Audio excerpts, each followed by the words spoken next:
کیا آپ جانتے ہیں کہ ارطغرل غازی نے ہی دنیا کی سب سے طاقتور سلطنت کی بنیاد رکھی تھی؟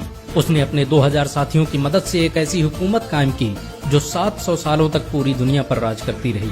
اس کی نسلوں میں پیدا ہونے والے سلطان محمد فاتح نے ہی دنیا کی سب سے بڑی توپ ایجاد کی تھی۔ ارطغرل کے ذریعے استھاپت کی گئی سلطنت عثمانیہ نے دنیا کو سب سے زیادہ ویگیانک اور ڈاکٹر دیے۔ راکٹ ٹیکنالوجی پر آدھارت دنیا کا پہلا جہاز سلطنت عثمانیہ میں ہی بنایا گیا تھا۔ ارطغرل نے ڈاکٹروں اور عالموں کی ایک بڑی جماعت تیار کی تھی جو مفت میں لوگوں کی مدد کرتی تھی۔ ان کا پورا خرچ ارطغرل خود اٹھاتا تھا۔ ارطغرل اکیلا انسان تھا جس سے منگول بھی دہشت کھاتے تھے۔ 13ویں صدی عیسوی میں جب منگولوں نے مسلمانوں کے سارے بڑے شہر تباہ کر دیے تو ارطغرل نے سوغوت میں دنیا کی سب سے طاقتور سلطنت کی بنیاد رکھی۔ ارطغرل کائی قبیلے کے مشہور شاسک سلیمان شاہ کا بیٹا تھا۔ سلیمان شاہ اوغوز کی نسلوں سے تھے جنہوں نے چین سے بھاگ کر ایران اور شام میں پناہ لی تھی۔ آپ کو یہ جان کر حیرانی ہوگی کہ چین میں آج جن اوئیگر مسلمانوں پر ظلم ہو رہا ہے وہ اوغوز کی نسلوں اور ارطغرل کے خاندان سے تعلق رکھتے ہیں۔ بہت کم لوگ جانتے ہیں کہ ارطغرل غازی نے قرآن کو اپنا سنویدھان بنایا تھا۔ اس کی حکومت میں سود اور بیاج کے استعمال پر سخت مناہی تھی، یہاں تک کہ یہودی اور عیسائی بھی اسلامی قانون کے مطابق تجارت کرتے تھے۔ ارطغرل جب اناطولیہ میں داخل ہوا تو صلیبیوں نے مسلمانوں کے خلاف جنگ چھیڑ رکھی تھی۔ دوسری طرف منگول بغداد کے 10 لاکھ مسلمانوں کا قتل کر چکے تھے، لیکن ارطغرل کے آنے کے بعد اچانک اناطولیہ سمیت وشو کا نقشہ ہی بدل گیا۔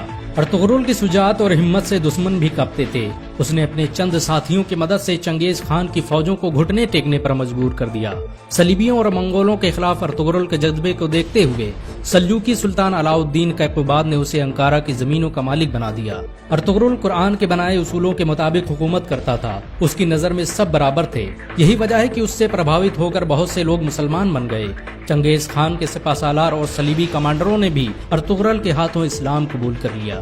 اناطولیہ کی سرحدوں میں آ کر ارطغرل نے سب سے پہلے سوغوت کا قلعہ فتح کیا۔ یہ وہی قلعہ تھا جہاں پر ہزاروں مسلمان قتل کیے گئے تھے۔ سوغوت کو فتح کرنے کے بعد ارطغرل نے وہاں ایسا نظام قائم کیا کہ وہ سلجوقی سلطنت کا سب سے امیر شہر بن گیا۔ اس کی حکومت میں یورپ کی ایک بڑی آبادی ویاپار کرنے سوغوت آتی تھی۔ ارطغرل بڑا ہی انصاف پسند تھا۔ اس کی تلوار ہمیشہ میان سے باہر رہتی تھی۔ سلجوقی سلطنت کے خلاف سازش رچنے والے سعد الدین کوپک سے لے کر کمانڈر ڈریگوس کو اس نے سرے عام قتل کر دیا تھا۔ ارطغرل نے جس سلطنت کی بنیاد رکھی اس نے ماتر 100 سال کے اندر ہی آدھی دنیا کو فتح کر لیا۔ اس سلطنت کی سرحدیں ایشیا سے لے کر یورپ اور افریقہ تک پھیلی ہوئی تھی، یہاں تک کہ پورا بھومدھیہ ساگر خلافت عثمانیہ کے قبضے میں تھا۔ 17ویں صدی عیسوی تک دنیا کی آدھی دولت سلطنت عثمانیہ کے قبضے میں تھی۔ جاپان، روس اور فرانس جیسے دیش ترکی کی خلافت عثمانیہ سے قرضے لیتے تھے۔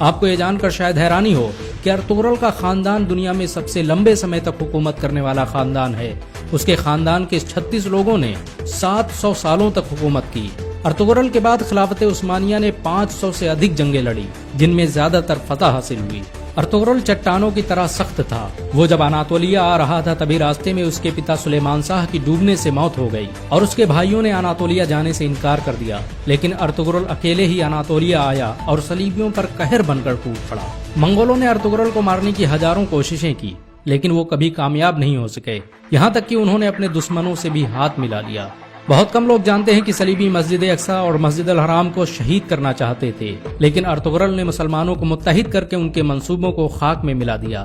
آپ کو یہ جان کر حیرانی ہوگی کہ یہودی 13ویں صدی عیسوی میں ہی اسرائیل دیش کی استھاپنا کرنا چاہتے تھے اور اس کے لیے انہوں نے مسلم دیشوں کو ختم کرنے کی سازشیں بھی رچی تھی، لیکن ارطغرل کی وجہ سے ان کے سارے منصوبے فیل ہو گئے، کیونکہ جب سلجوقی سلطنت کو ختم کیا گیا تو ارطغرل نے اپنی حکومت کا اعلان کر دیا۔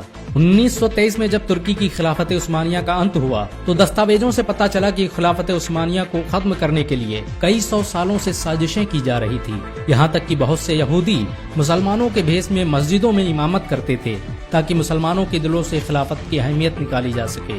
ارطغرل نے سلجوقی شہزادی حلیمہ سلطان سے شادی کی تھی۔ اس کے دوسرے بیٹے عثمان کے نام پر ہی اس سلطنت کا نام خلافت عثمانیہ رکھا گیا۔ ارطغرل کے بیٹے عثمان نے جب ترکی میں عثمانی کرنسی کی شروعات کی تو اس پر چھپنے والا پہلا نام ارطغرل غازی کا تھا۔ 2014 میں ترکی کے راشٹرپتی رجب طیب اردوغان کے کہنے پر ارطغرل کی زندگی پر ایک ڈرامہ بھی بنایا گیا۔ ارطغرل کی زندگی پر بنا یہ ڈرامہ اس سمے دنیا میں سب سے زیادہ دیکھا جانے والا ڈرامہ ہے۔ اسے 90 سے ادھک بھاشاؤں میں انواد کیا جا چکا ہے اور دنیا کے 150 سے ادھک دیش اس کا لائیو پرسارن کر رہے ہیں۔ امریکہ نے جہاں اس ڈرامے کو خاموش بم کہا ہے تو وہیں اسرائیل اسے دنیا کے لیے خطرہ بتا رہا ہے، کیونکہ انہیں ڈر ہے کہ مسلمان کہیں پھر سے خلافت کی بات نہ کرنے لگ جائیں۔ سچ تو یہ ہے کہ مسلمانوں کے دلوں میں ارطغرل کا نام آج بھی زندہ ہے، مسلمان انہیں آج بھی عزت کی نظروں سے دیکھتے ہیں۔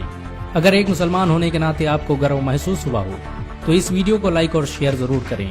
ایسی اور ویڈیو کو دیکھنے کے لیے ہمارے چینل کو سبسکرائب کریں، گھنٹا ضرور